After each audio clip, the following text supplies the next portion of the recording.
para ya lograr finalmente la conversión a sociedad anónima y pues la llegada de un capital fresco que permita solventar las deudas más costosas, permitirle al club desde un punto de vista de gestión dar un salto de calidad. Bienvenidos al Juego de la Gestión Deportiva. Soy Federico Pérez y en este podcast conversaremos con presidentes y directores generales sobre cómo gestionan, planifican estrategias y abordan los aspectos comerciales y más relevantes de sus clubes.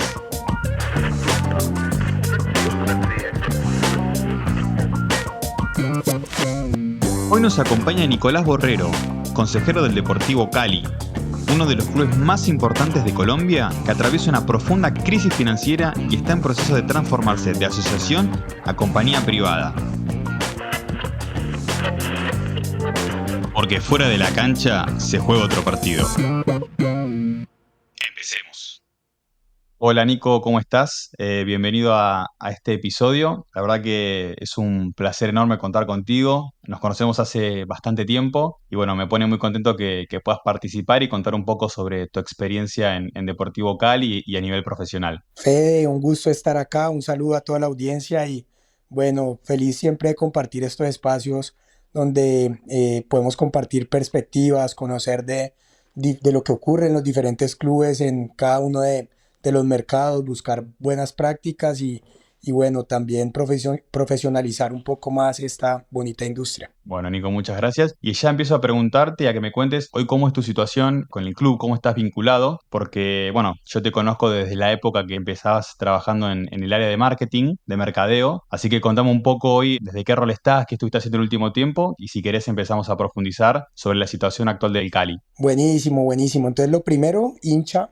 Yo creo que hay que empezar por ahí. He sido hincha del club desde muy pequeño, muy vinculado como asociado del club. El club es una asociación sin ánimo de lucro, donde somos cerca de, en este momento, 1.300 miembros que pagamos una mensualidad un poco diferente a Argentina, donde pues es mucho más masivo, donde encuentras clubes como Racing que tiene 60.000 asociados o Boca y River pues sobrepasando casi los 150.000. Acá es una asociación un poco más cerrada donde los asociados pagamos cerca de $100 mensuales por disfrutar de 2 boletas para asistir al estadio, por disfrutar de unas sedes sociales que tienen, digamos que canchas, piscina, gimnasio, y por votar cada 4 años a un comité ejecutivo. Entonces, hincha, asociado, fui empleado de la institución, inicié con un rol, digamos que dirigiendo el área de mercadeo, comunicaciones y comercial, después ya mucho más cerca de la junta directiva como un advisor del presidente de ese momento, y hoy digamos que con mucha relación con el comité ejecutivo, eh, ayudándolos en los diferentes frentes, principalmente, pues para nadie es un secreto que el Cali está viviendo una situación financiera compleja, entonces los ayudo mucho con gestión de recursos, tanto desde el punto de vista financiero como desde el punto de vista comercial, y apoyándolos también en un proceso del que vamos a seguramente a profundizar más ahora, y es que el club está en un proceso de conversión de asociación sin ánimo de lucro a sociedad anónima. Digamos que abiertamente lo puedo decir, he sido pues uno de los impulsores de ese proceso, con la convicción de que definitivamente es algo que necesita el club en este momento para, primero, pues sobrepasar una situación financiera compleja, y segundo, para mejorar el modelo de gestión. Entonces ahora, digamos que muy de cerca acompañando al comité ejecutivo en todos estos procesos, digamos que comerciales, financieros, y en este proceso pues de conversión a sociedad anónima, donde somos un grupo de asociados importantes que estamos dándole ese acompañamiento al comité ejecutivo. Buenísimo, Nico, y me detengo ahí. ¿Cuál es la situación actual en Colombia sobre los modelos jurídicos de los clubes? Porque Sudamérica tiene una variedad de clubes o de estatus jurídicos. Por ejemplo, en Argentina son solo asociaciones. En Brasil hace poco salió una ley donde se permiten las sociedades anónimas. En Chile son todas compañías privadas también. Entonces, ¿cuál es la situación en Colombia y cómo tomaron los aficionados, los hinchas del Cali, esta decisión de poder ahí convertir el club en una sociedad anónima? En Colombia es un poco diferente a Argentina, donde en Argentina pues básicamente está regulado a que solamente puedan existir asociaciones civiles y se prohíbe, digamos, que el ingreso de capital, que ha sido, pues, de alguna manera una de las discusiones ahora con el gobierno de Milei. En Colombia es un poco diferente. El único club que opera hoy como asociación civil o asociación pues sin ánimo de lucro es el Deportivo Cali. Todo el resto de clubes son sociedades anónimas, es decir, Atlético Nacional pertenece al grupo Ardila, que es dueño de RCN y de Postobón. Junior pertenece a los Char, que son los dueños de Olímpica, y digamos que de bancos y diferentes instituciones en la costa atlántica.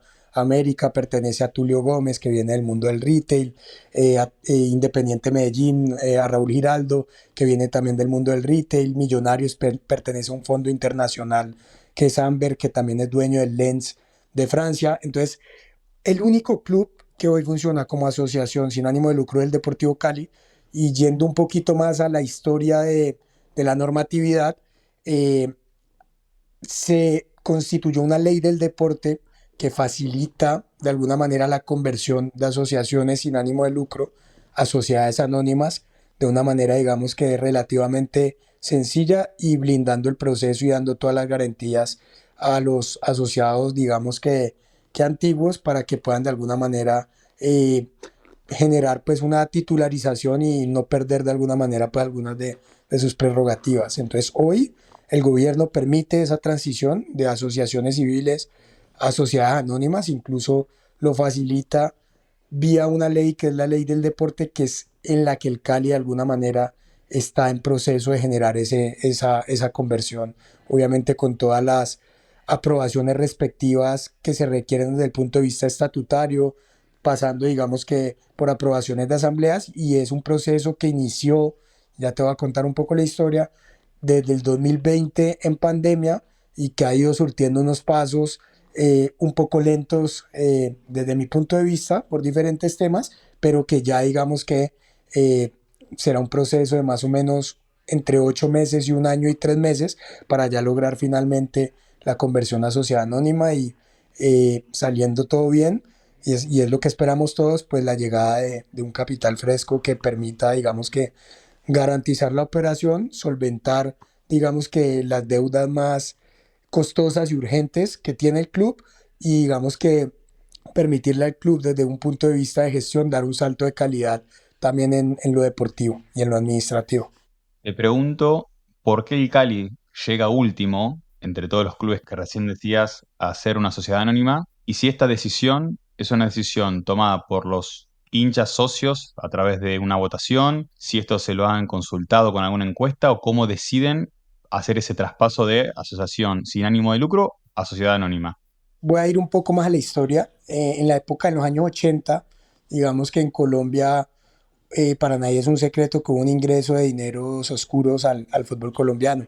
En ese momento, uno de estos grupos trata de adquirir el Deportivo Cali, y un presidente de ese momento, que era don Alex Gorayev, digamos que quiso blindar el club de la entrada de dineros ilícitos, y ahí es donde él determina principalmente blindar la asociación y decir solamente se puede adquirir un título por persona. Entonces ahí de alguna manera se genera ese blindaje, principalmente con unos estatutos muy, muy robustos y difíciles de cambiar, que incluso ahora, 30 años después, nos han de alguna manera dificultado un poco ese proceso, y eso de alguna manera pues nos ha generado ese status quo de mantenernos como una asociación.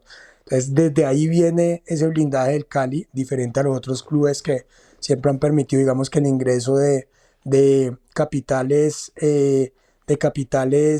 privados, y ahora pues ya el Cali, en una nueva coyuntura del fútbol donde cada vez se necesita, digamos que, un recurso más significativo para invertir en jugadores, para invertir en infraestructura, se da cuenta, digamos que, de una situación insostenible donde año a año empieza a aumentar la deuda, y en el 2020 se propone un mandato en la Asamblea para autorizar al Comité Ejecutivo para iniciar, digamos que, ese proceso de búsqueda de posibles inversionistas, y se concluye que la única forma de hacerlo es vía la ley del deporte, generando una votación en Asamblea para que el club pase a ser una sociedad anónima y te cuento pues un poco en qué está el proceso. Básicamente se aprobó esto en la asamblea de hace más o menos 6 meses con una mayoría del 94% y ahora en una nueva asamblea se definen digamos que las reglas de emisión de nuevas acciones y la titularización de las acciones de los asociados actuales que pasan de ser unos miembros a ser socios. En este caso, si hay un ingreso de capital, socios minoritarios, pero da vía libre para que ingrese, digamos que un capital que permita, como te lo mencionaba anteriormente, eh, garantizar pues la operación del club y solventar, digamos que una deuda importante que a hoy la deuda del club está casi en 20, entre 26, dependiendo de la tasa de cambio, entre 26 y 28 millones de dólares, que se vuelve una deuda difícil de pagar en el tiempo, ¿no? Ahora voy a profundizar sobre el aspecto financiero del club, pero me interesa entender y que la gente también sepa, en este proceso de compra del club, ¿cómo es? ¿Salen ustedes a buscar inversionistas? ¿Le presentan un modelo de negocios? ¿Le presentan cómo son las deudas y cómo las pueden solventar? ¿Cómo es ese proceso para tener inversión, capital y que esta empresa, compañía, privado confíe en invertir en el club? En 2020 yo creo que ahí de alguna manera ha sido una de las causas de que el proceso se haya dilatado tanto y es se pensaba que contratando digamos que una firma auditora confiable como lo es Ernst Young, se podía bajo el modelo asociativo traer de pronto una carta de intención de algún inversionista y con eso generar la conversión. Y digamos que se hizo la valoración del club, o sea, estas firmas analizan los números, analizan las contingencias, analizan la deuda y hacen una valoración del club para saber más o menos cada una de sus unidades de negocio, cuánto pueden, digamos que llegar a, a valer. Y con eso, digamos que se hizo una gestión específica de tocar puertas de inversionistas, pero el feedback que se recibió en ese momento de inversionistas es muy interesante el club, lo conocemos, sabemos la cantidad de jugadores que han salido vendidos, la fortaleza que tiene en su cantera, pero primero necesita convertirse a sociedad anónima porque hoy no hay un vehículo de ingreso de capital. Entonces ahí es donde se toma la decisión de cambiar un poco el orden de las cosas y decir, bueno, en paralelo vamos a generar, digamos que todo el proceso jurídico que genere ese mecanismo de ingreso de capital, que es este proceso de conversión a sociedad anónima, para ya darle la tranquilidad a los inversionistas de que están entrando con unas acciones, con una mayoría, que es lo que principalmente pues buscan gran parte de los inversionistas. Creo que el único modelo que donde hay inversionistas que no son mayoría es en Alemania y Alemania es un contexto bastante distinto al nuestro. Entonces ahí es donde se determina que hay que, hay que digamos que en paralelo trabajar en el proceso jurídico para ese ingreso de capital y que una vez convertidos pues seguramente va a ser mucho más atractivo el Cali para los inversionistas que ya ven la viabilidad de ingreso a un club pues en Colombia que ha sido referente en todo el tema tanto formativo como deportivo, y con unos números y un track record de venta de jugadores que les puede permitir al final posicionarse muy bien. ¿Vos, Nico, crees que la causa de esta deuda que fue acumulando el Cali en estos años fue no haberse convertido previamente en una sociedad anónima? O, te cambio la pregunta, si hoy en día convertirse en una sociedad anónima es la consecuencia de haber acumulado deuda, vos me dirás si por mala gestión, por no tener control o por el motivo que sea. Yo creo que ese análisis se puede hacer en tres frentes. Creo que el primero es, hay unos temas estructurales del fútbol colombiano que definitivamente generan que los clubes grandes se les dificulte llegar al punto de equilibrio. Ese es el primero y lo explico muy rápidamente. Nosotros tenemos un modelo de gestión o de alguna manera eh, el contrato de televisión que tenemos en Colombia es un contrato en donde 26 clubes reciben lo mismo por televisión, es decir, Atlético Nacional, Deportivo Cali, Millonarios reciben lo mismo que Real Cartagena, Cortuluá, Quindío, que son clubes que juegan en segunda división. Entonces, cuando tú vas a ver y analizar que el ingreso por televisión de clubes grandes en Colombia es menor a $1 millón y eso te representa, digamos que dentro de la torta de ingresos menos del 6 o 7%, pues entras en un problema de alguna manera estructural porque la dependencia de los ingresos no recurrentes pasa a ser muy alta. Entonces, hoy en día yo te podría decir que los clubes grandes dependen en gran medida o de la venta de jugadores o de participar en torneos internacionales, que al final son ingresos que no son, digamos que, ordinarios porque dependen de un resultado, dependen de si los jugadores que tienes o de esa camada son jugadores de proyección internacional, depende de clasificar a una Copa Libertadores o una Copa Sudamericana cuando es una liga bastante competida. Entonces, ese problema estructural hace que, en el caso del Cali, Cali sea un club que depende de vender aproximadamente entre 5 y 7 millones de dólares en jugadores al año. Eso simplemente para cubrir de alguna manera la operación y sin pagar un peso de deuda. Entonces ahí es donde pienso yo que hay un problema estructural de nuestro fútbol que genera de alguna manera la dificultad de que los equipos grandes todos los años lleguen a punto de equilibrio. Voy a poner el ejemplo de Millonarios. Millonarios fue un equipo que hoy está muy bien manejado, en mi opinión, pero que para llegar al punto al que está hoy en generación de ingresos recurrentes tuvo que perder plata muchos años. Pérdidas de 5 millones de dólares, de 10 millones de dólares, y cuando no tienes un capital detrás respaldando de alguna manera esas pérdidas año a año, pues la única forma que tienes de cubrirlas digamos que creciendo la deuda porque te toca ir al sistema financiero para poder continuar con la operación. Entonces creo que ese es uno de los primeros temas. El segundo tema, que de alguna manera yo creo que básicamente ha sido trascendental en llevarnos a esta situación, es que el Cali tiene una estructura muy robusta desde el punto de vista inmobiliario. Cali está descentralizado en tres sedes. Pues tiene estadio propio, tiene una sede campestre y tiene una sede social administrativa.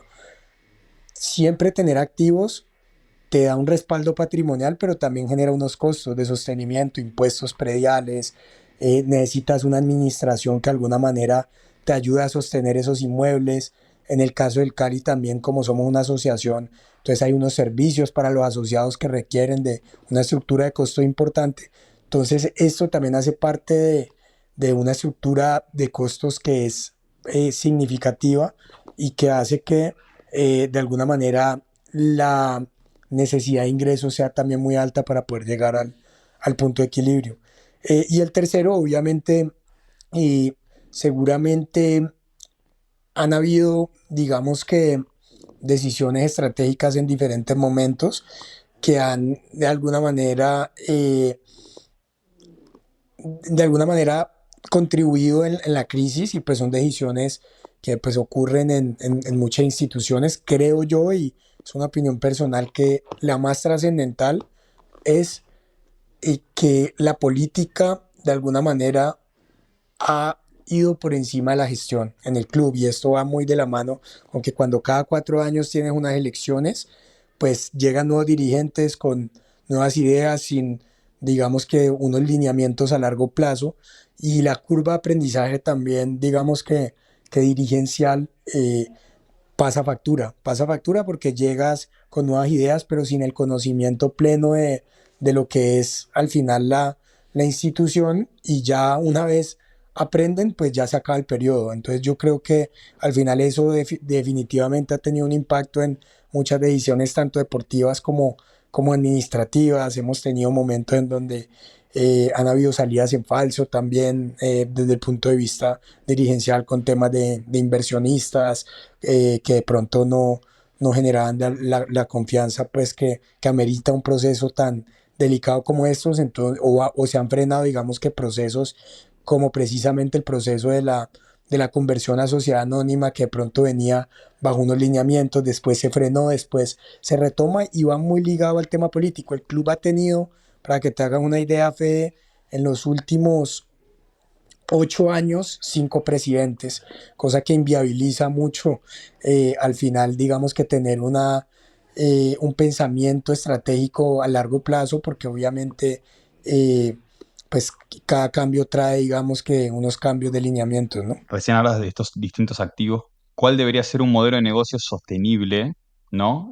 Para poder afrontar tanto los costes y los gastos sin depender de la venta de un jugador o de una clasificación a una Copa Internacional y también sin depender de que el inversor esté inyectando capital constantemente sin tener un modelo que se pueda sostener justamente. Entonces yo creo que esto va en varias vías. Lo primero es, tenemos una deuda, es una deuda que es impagable porque de alguna manera la prioridad hoy es garantizar la operación del club y con la llegada de capital, lo primero es que se pueden solventar, digamos que esas deudas más costosas, incluso muy posiblemente con un shortcut importante de cara al inversionista.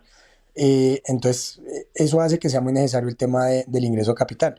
Pero como los inversionistas tampoco quieren llegar a cubrir huecos y quieren de alguna manera buscar un punto de equilibrio y empezar de alguna manera a encontrar pues, una rentabilidad y una valorización de la inversión que hagan en el club, entonces creo que hay varias decisiones estratégicas que se deben tomar. Y te voy a hablar pues de algunas muy general y después si quieres podemos entrar en detalle. La primera es la centralización de la operación del Deportivo Cali en su estadio.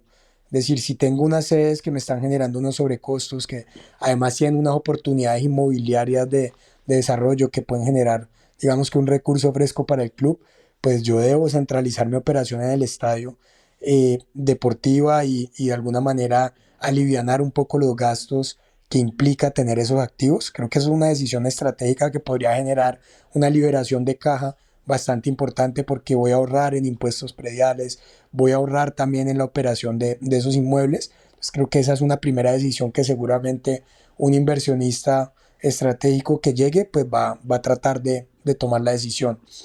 En segunda medida, eh, se requieren unos lineamientos por cada unidad de negocio y unos indicadores que permitan que cada una de esas unidades de negocio sean sostenibles. Entonces, en su momento en el plan estratégico que tuve la oportunidad de participar, se dividió el club en 7 unidades estratégicas de negocios, donde estaba el primer equipo, estaba la cantera, estaba el estadio, estaban las sedes sociales, estaba la academia, estaban las tiendas y estaba ahora pues también el equipo femenino.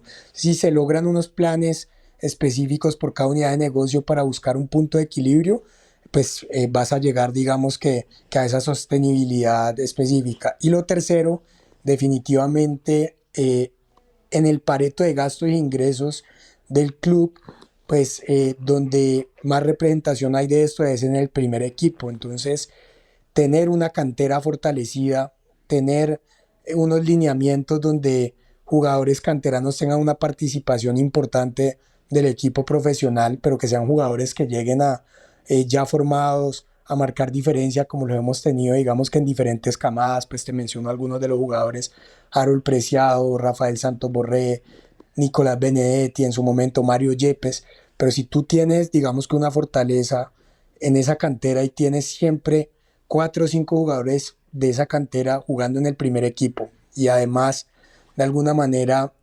logras posicionar el club como una vitrina para jugadores de afuera. Y ahí te voy a poner el ejemplo de Dineno y Palavecino que llegaron de 22, 24 años. El Cali adquirió sus derechos y los vendió después por 4 o 5 veces su valor. Pues vas a poder generar de alguna manera una utilidad de esos jugadores que llegan a un precio, salen vendidos por otro, y esos canteranos que al final han sido, digamos, un pilar fundamental para sostener el club. A pesar de este año de crisis, el Cali este año ha vendido casi 4 millones de dólares en jugadores. Acabamos de vender a Adrián Palacios al Genk de Bélgica en 1.7 millones. Kevin Velasco se vendió al Puebla en $800.000. Está cerca de concretarse también otro jugador para el mercado europeo. Entonces es un club muy vendedor, pero para seguir vendiendo y sabiendo de esa necesidad, pues tienes que proyectar una nómina que tenga un mix de jugadores de experiencia que siempre son fundamentales, pero también una base de jugadores canteranos o jugadores jóvenes que tengan una proyección de venta, porque es la forma de alguna manera de poder lograr, digamos que esas metas de venta de jugadores que al final son las que te van a permitir generar una liquidez, garantizar la operación y en este caso a un inversionista que llegue, pues poder primero poner el club en punto de equilibrio y segundo generar pues una utilidad año a año. Te quiero hacer una pregunta un poco para ya ir cerrando este tema. ¿Cuáles son las oportunidades y próximos pasos que tiene el Deportivo Cali para afrontar? Y te lo voy a anexar con 3 puntos y que me gustaría que profundices, ¿no? Que es negociar la deuda a un valor inferior, la adquisición de la totalidad o del negocio del fútbol, que eso me parece interesante poder hacer la distinción, y las deudas protegidas sobre embargos y periodos de carencia.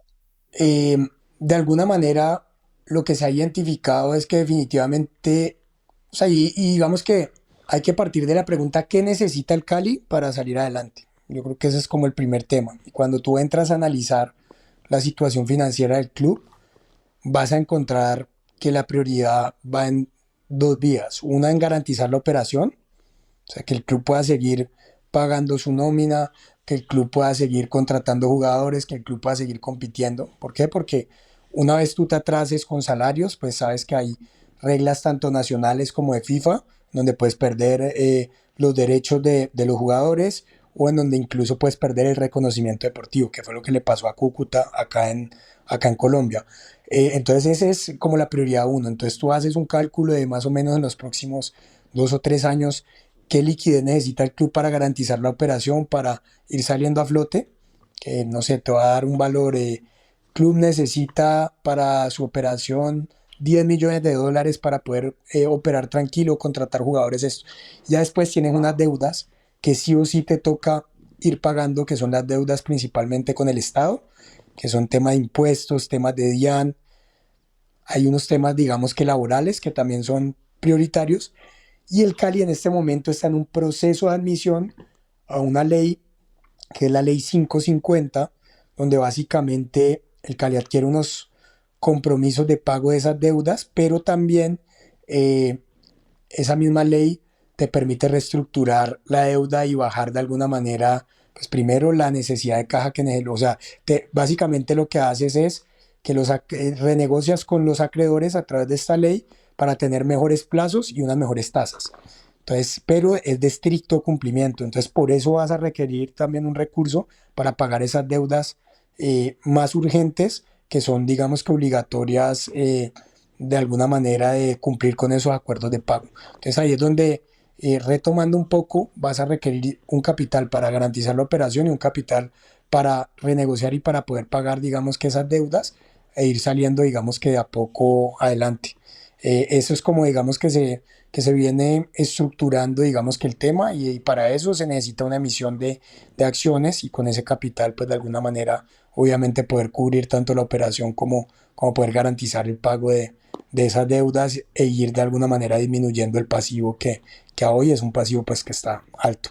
Y sobre lo de la adquisición de la totalidad o del negocio del fútbol, ¿qué diferencia habría ahí? Bueno, entonces ahí digamos que el club puede estar dividido en dos frentes. Tienes por un lado el tema inmobiliario donde tienes dos sedes, tienes un estadio y por el otro lado tienes digamos que todo lo que es el equipo de fútbol donde está la marca, donde están los derechos de los jugadores, donde está los jugadores de la cantera, donde está pues la academia. Entonces de alguna manera habrían dos formas de pensar en una transacción. Uno puede, de alguna manera, simplemente pensar en que el ingreso del capital va directamente relacionado al negocio fútbol y al estadio. Es un inversionista que de pronto no le interesan los activos fijos o la sede Pance o esto, que habría que entonces hacer la conversión y después escindir eso en dos organizaciones, donde lo inmobiliario queda por un lado, el fútbol queda por el otro y el capital ingresa simplemente al fútbol porque hay perfil de inversionistas que simplemente les va a interesar de alguna manera el fútbol y el estadio,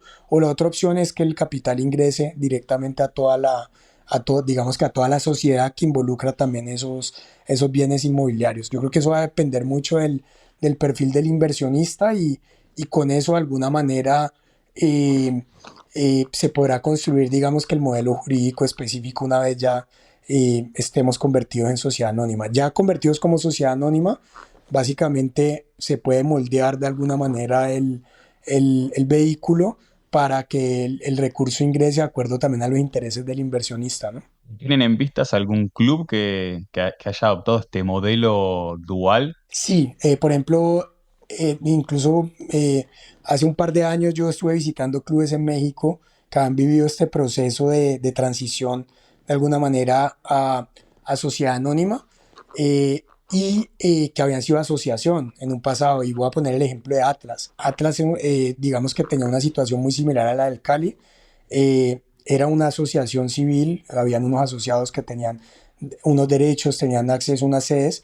Era un club también con un estadio que tenía cedidas algunas prerrogativas con palcos, etcétera. Y básicamente lo que se hizo fue que el capital en primer lugar de Salinas y en segundo lugar del grupo Orlegui ingresara directamente al fútbol y la asociación quedara, digamos, cooperando básicamente unos bienes inmuebles y manteniendo, digamos, que unos beneficios sociales para los asociados. Entonces, sí hay casos específicos donde se ha independizado, digamos, que lo que es el club social con lo que es la unidad de negocio de fútbol para poder recibir inversión y creo que esa es, digamos, que el enfoque que se le debe dar pues, a esta llegada de inversión, ¿no? Bueno, Nico, y volviendo al tema de la adquisición, y entiendo que estas 7 unidades de negocio un poco forman parte de la propuesta de valor. Recién mencionabas las 7 unidades de negocio, si querés también profundizar sobre el primer equipo, porque hay como distintos porcentajes sobre ventas de derecho deportivo, naming rights, participaciones internacionales, o sea, cómo está estructurado, cómo se determinan esos porcentajes y si lo querés contar. Pues yo tuve, digamos, que una incidencia importante en el departamento comercial y de mercadeo. En cuestión de 4 años logramos vincular cerca de 15 nuevos patrocinadores, unos incrementos de casi 300% en el tema de patrocinios, pero sigue siendo, o sea, digamos que en el fútbol colombiano eh, sigue habiendo una dependencia importante del tema de venta de jugadores y principalmente en el club. Entonces, te voy a contar un poco porcentualmente cómo está, digamos que el club en cada uno de esos nichos. Obviamente, año a año puede variar dependiendo de si llega un sponsor grande o si se vende un jugador, pero entre la televisión, que representa más o menos entre un 6 y un 8%, los patrocinios que te pueden representar aproximadamente un 10%, la taquilla que te puede representar otro 10%, los torneos internacionales, creo que voy a hacer énfasis en esto, han tomado una relevancia gigante para los clubes en Latinoamérica. ¿Por qué? Porque han aumentado los premios. Si tú juegas fase de grupos de Copa Libertadores, vas a recibir 4 millones de dólares prácticamente, que casi que te cambian el presupuesto completamente. O sea, si tú recibes 4 millones de dólares, eso en plata colombiana son cerca de 16.000 millones de pesos, eso te puede estar ya garantizando un 40% de tu presupuesto anual en un club grande. Entonces, hoy competir internacionalmente se volvió fundamental para los clubes latinoamericanos de cara a poder de alguna manera garantizar el presupuesto. Si entras a una copa, te puede representar el 30, el 40% del presupuesto total.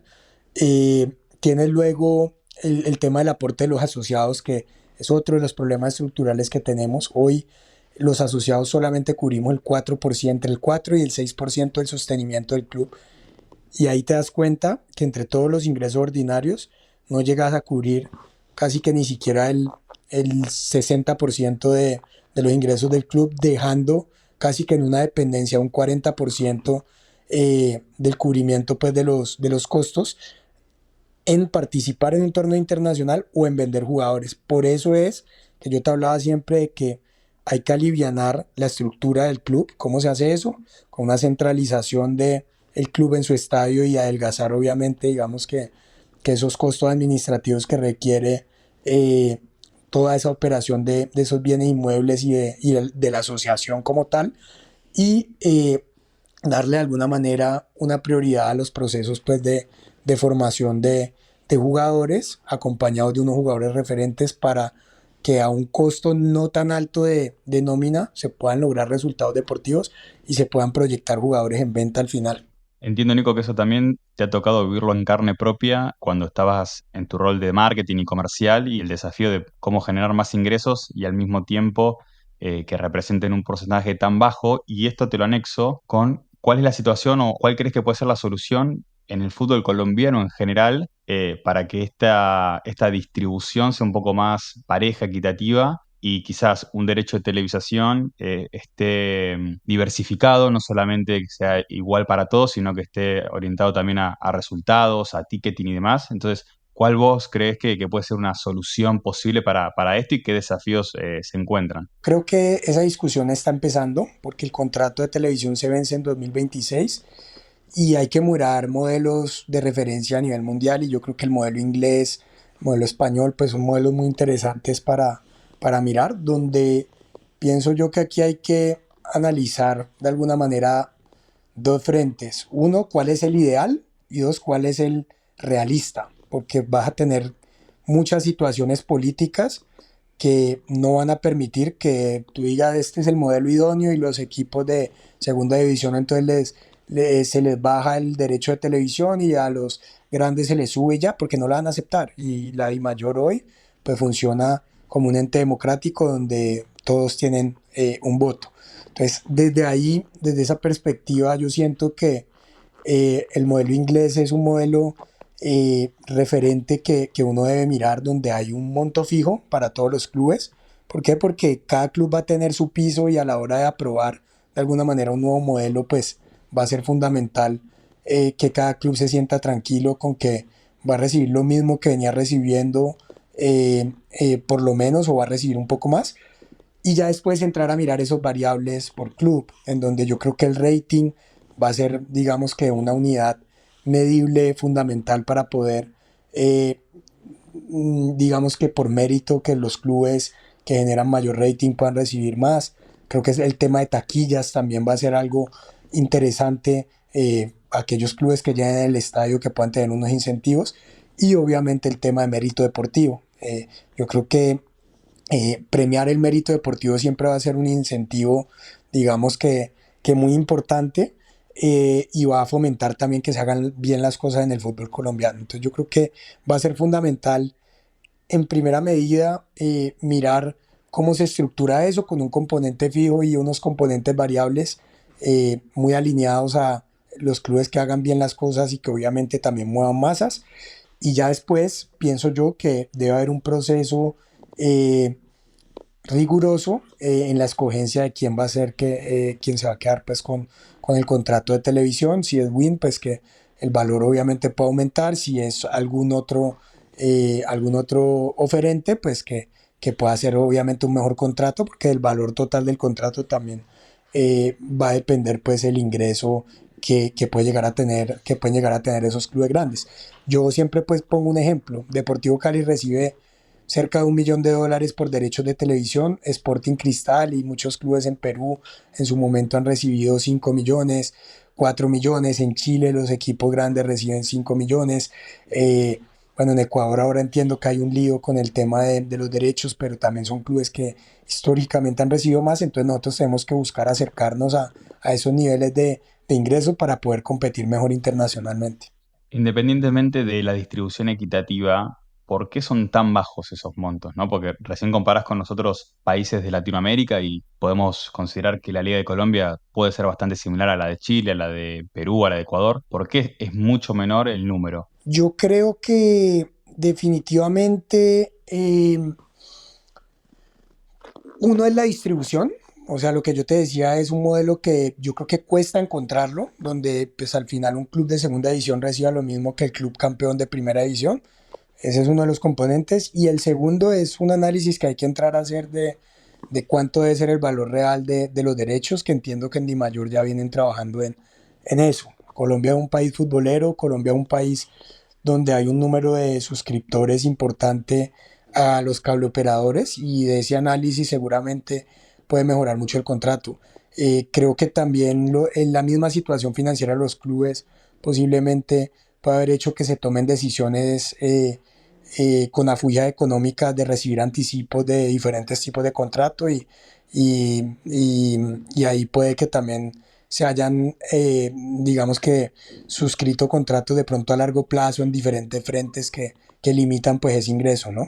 Buenísimo lo que contás y la verdad que es una clase maestra de crisis financiera de un club y cómo intentar solventarla, bueno, en este caso con la conversión del club de modelo jurídico a sociedad anónima y también teniendo en cuenta los modelos de negocio. Y ya ahora te hago una pregunta más a título personal y si querés para ir cerrando. ¿cuáles son o cuáles crees vos que son las claves para una gestión eficiente, orientada a resultados? ¿Cuán importante es el liderazgo, la visión, el plan estratégico? Contanos un poco desde tu punto de vista y desde tu experiencia, bueno, cuáles son las claves y qué errores no hay que cometer para poder no caer en estas situaciones, ¿no? Yo creo que lo primero es que, y cuando se inicia de alguna manera el dilema entre sociedades anónimas y asociaciones, y yo tengo un argumento fundamental y es que con liquidez las decisiones se toman de una manera más acertada, o se deben tomar de una manera más acertada. Yo pongo el ejemplo de específicamente en el tema de los jugadores del Cali. Si tú tienes una liquidez garantizada para aguantar los jugadores un mayor tiempo, esos jugadores van a posicionarse mejor, van a poder competir con el club, van a alcanzar a jugar torneos internacionales y no vas a tener que venderlos con afugia y los vas a poder vender a un valor mucho mayor. Eh, y vas a tener también un recurso para poder invertir en jugadores jóvenes que puedan tener, digamos que esa posibilidad de venta y de generar pues una utilidad de comprarlos a un precio, venderlos a otro precio. Entonces por eso yo siempre lo que argumento cuando con asociados del Cali que de pronto tienen dudas de la conversión y yo les digo es básicamente si hemos vendido los jugadores que hemos vendido sin tener la liquidez, imagínense lo que venderíamos en jugadores teniendo la liquidez y pudiendo invertir en jugadores jóvenes que lleguen a terminar sus procesos en el club. Entonces creo que la liquidez es un componente fundamental y ya después creo que desde el punto de vista de gestión yo creo que hay que pensar más en el largo plazo, tener unos indicadores de gestión en cada una de las áreas, en el área deportiva, en el área financiera, en el área comercial, y con ese plan, digamos que regirse muy estrictamente a ese cumplimiento de esas metas. Y algo muy importante y que es lo más difícil es muchas veces quienes dirigen los clubes son hinchas, entonces se dejan llevar por la pasión y muchas veces esto representa pues unos cambios en los presupuestos. Entonces no, es que queremos traer 4 jugadores porque la hinchada lo está pidiendo tan y se vuela el presupuesto, entonces al final del año das pérdidas y ahí es donde yo creo que esa disciplina financiera es completamente fundamental para no hacer locuras. Bueno, es muy interesante también entender que a pesar de que uno tenga la pasión y sea hincha de un club, hay decisiones que tienen que ser tomadas de forma más racional y que ven en realidad por el interés del club, ¿no? A pesar de lo que la afición, la hinchada o la efusividad les permita. Nico, para ya cerrar, si me tuvieras que tirar una frase o dos líneas sobre lo que le viene a Cali ahora en el corto o mediano plazo, como un título, ¿qué me dirías? Yo te diría que hoy la prioridad es deportiva, principalmente porque pues, el Cali está en unos puestos delicados en torno al descenso que ha ido remontando increíblemente. O sea, un momento en que la situación estaba muy crítica, estábamos casi a 15 puntos de la tabla. Aquí el promedio, digamos que se maneja por 3 años y la tabla proyectada para este año, que era el complicado, estábamos como a 25 puntos de Envigado y 15 puntos de Jaguares. Hoy ya estamos por encima de esos dos clubes y digamos que haciendo bien las cosas no deberíamos tener problema en sostener la categoría y ya el próximo año estar muchísimo más tranquilos. Entonces creo que ese es el primer tema y en paralelo hay que garantizar la operación del club y cómo se va a lograr esto definitivamente blindando al primero pues con una disciplina en las decisiones que se tomen que creo que la presidencia del club viene haciéndolo muy bien en ese sentido y segundo blindando el proceso pues de conversión a sociedad anónima para que el club pueda acceder a ese capital y mientras tanto garantizando la admisión al acuerdo 550 que nos va a permitir digamos que tener unos mejores plazos y unas mejores tasas para pagar la deuda y con esa reestructuración de la deuda pues poder de alguna manera y puede sonar mal, pero es comprar un poco de tiempo para que pueda llegar el inversionista y no nos ahoguemos antes. Creo que esa es como la principal conclusión. Nico, muchas gracias por este tiempo, por la buena predisposición y bueno, esperemos vernos pronto.